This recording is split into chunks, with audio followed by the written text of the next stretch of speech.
Imam Samsi Ali adalah ulama Islam dan imam terkenal di New York City, Amerika Serikat. Beliau adalah seorang ulama tafsir dan ilmu perbandingan agama yang fasih berbicara Indonesia, Inggris, Arab, dan Urdu. Saat ini Imam Samsi Ali menjabat sebagai Direktur Imam Jamaica Muslim Foundation Center New York, yaitu komunitas muslim terbesar di kota New York. Selain itu, ia juga menjabat sebagai Presiden Nusantara Foundation yang merupakan yayasan yang didirikan 3 tahun lalu, dan juga menjadi Presiden Muslim Foundation of America yang merupakan sebuah yayasan dakwah di Amerika Serikat. Imam Samsi Ali juga pernah menjabat sebagai Imam Islamic Center New York dan Ketua Masjid Al-Hikmah yang merupakan masjid milik warga Indonesia di kota New York. Kiprahnya di organisasi internasional sangatlah banyak, di antaranya sebagai anggota Dewan Penasehat untuk sejumlah organisasi antara agama, termasuk Pusat Tannenbaum dan Federasi untuk Perdamaian Timur Tengah, Ketua Dewan Pembina untuk Asian Federation of Muslim Amerika Utara, anggota Dewan untuk Kemitraan Imam di New York, pendiri bersama atau co-founder UNCC, Rohaniawan Universal Koalisi Internasional, Presiden dan anggota Dewan Yayasan Muslim Amerika, Ketua Parade Tahunan Muslim di NYC, Wakil Presiden Koalisi Asia di Amerika, dan perwakilannya di PBB. Di kalangan komunitas Muslim Indonesia di Amerika Utara, Imam Samsi Ali adalah Dewan Penasehat IMSA atau Indonesia Muslim Society di Amerika, juga Dewan Penasehat ICMI atau Indonesian Muslim Society Intelektual di Amerika.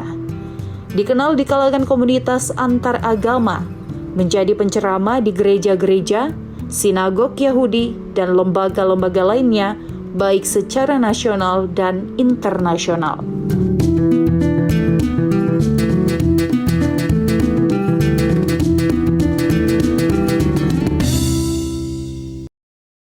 Nah Ustadz, ini kalau kita berbicara mengenai masalah pesantren begitu, ini sangat menarik sekali nih. Kalau saya membaca artikel atau juga menonton YouTube yang sudah ada Ustadz sampaikan begitu ya, ini adalah pesantren satu-satunya ini baru pertama didirikan di Amerika Serikat. Ini sangat luar biasa nih. Kalau kita mendengar kata pesantren, biasanya identik dengan pesantren-pesantren yang ada di Indonesia ini banyak sekali Ustadz. Tapi kalau untuk di New York, Amerika Serikat, dengan minoritas Islam, tapi Ustadz bisa mendirikan pesantren, ini luar biasa Ustadz. Nah, kita mau tahu nih, lebih dalam lagi, kira-kira latar belakang Ustadz mau mendirikan pesantren ini, terutama di wilayah negara yang minoritas Islam, apa Ustadz?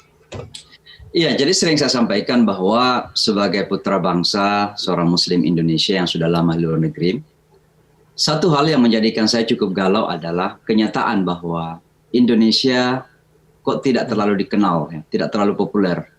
Dibanding bahkan dengan negara-negara tetangga, dengan Malaysia, dengan Singapura, ya, Filipina, mungkin di Amerika, saya tidak tahu di tempat-tempat yang lain.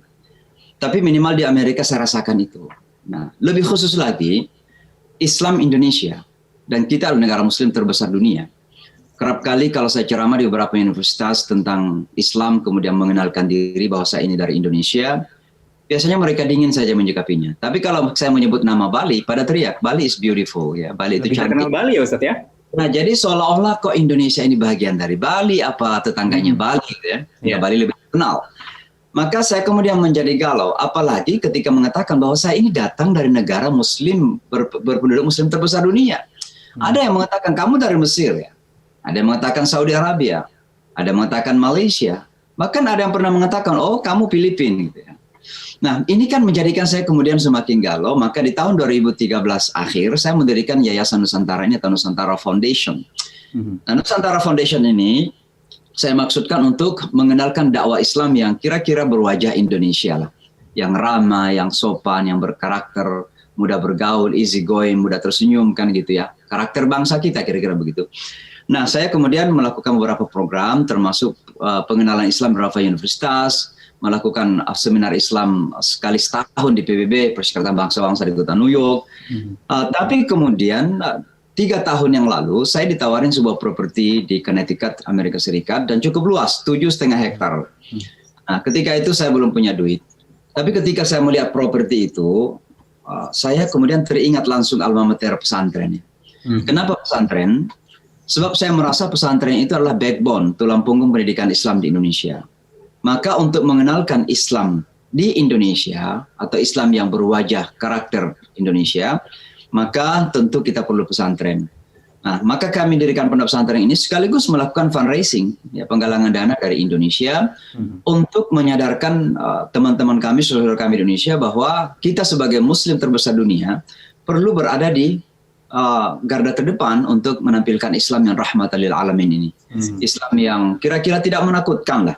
Karena selama ini begitu, sudah lama sekali Islam ini dibangun image bahwa Islam itu menakutkan, peperangan, terorisme. Maka kita ingin balik gitu. Ya, dengan mengatakan kalau Anda ingin melihat Islam yang ramah, tersenyum, berkarakter, Islam yang embracing ya, yang merangkul demokrasi, HAM, ya, menghormati wanita, maka pandanglah kepada Indonesia. Maka mudah-mudahan pesantren ini bisa menjadi wajah Indonesia, sekaligus bisa mewakili bahwa memang kita Indonesia bukan kecil ya, kita adalah bangsa besar, and we can do something big, bisa melakukan sesuatu yang besar gitu. Ya, Indonesia sangat luar biasa dengan populasi Muslim terbesar di dunia, dan kita tidak boleh lupa juga banyak Korea internasional, Korea dan Korea internasional yang berasal dari Indonesia, begitu Ustadz ya. Ustadz, kalau kita berbicara mengenai masalah kendala ataupun tantangan begitu ya, dari sejak awal ada tidak sih kendala ataupun tantangan untuk bisa diterima di lingkungan sekitar untuk mendirikan pesantren, baik dari tetangga lingkungan sekitar ataupun dari pemerintah setempat, Ustadz? Ada 3 kekhawatiran saya waktu pertama terfikir untuk mendirikan pesantren ini ya. Yang pertama, apakah tetangga-tetangga akan tidak ketakutan kira-kira begitu? Ya. Karena Islam memang sudah lama ditakutin kan. Namanya fobia itu artinya ketakutan. Ya. Ya.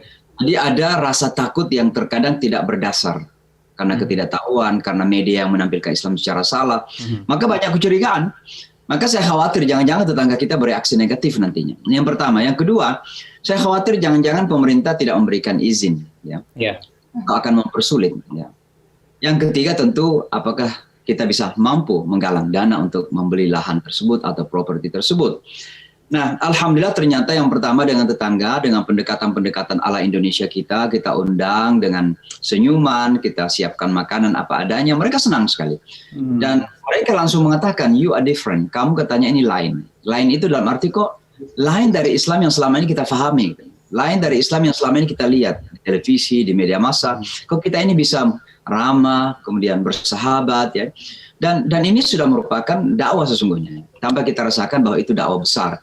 Ketika kita mampu meyakinkan saudara-saudara kita di sekitar kita, tetangga-tetangga kita bahwa kita tidak seperti yang mereka pikirkan itu sudah merupakan dakwah luar biasa. Selebihnya adalah jalan-jalan selanjutnya. Apakah mereka bisa belajar, kemudian mereka menerima, itu lain lagi masalahnya. Tapi minimal bahwa mereka sudah merubah persepsi tentang kita dan agama Islam.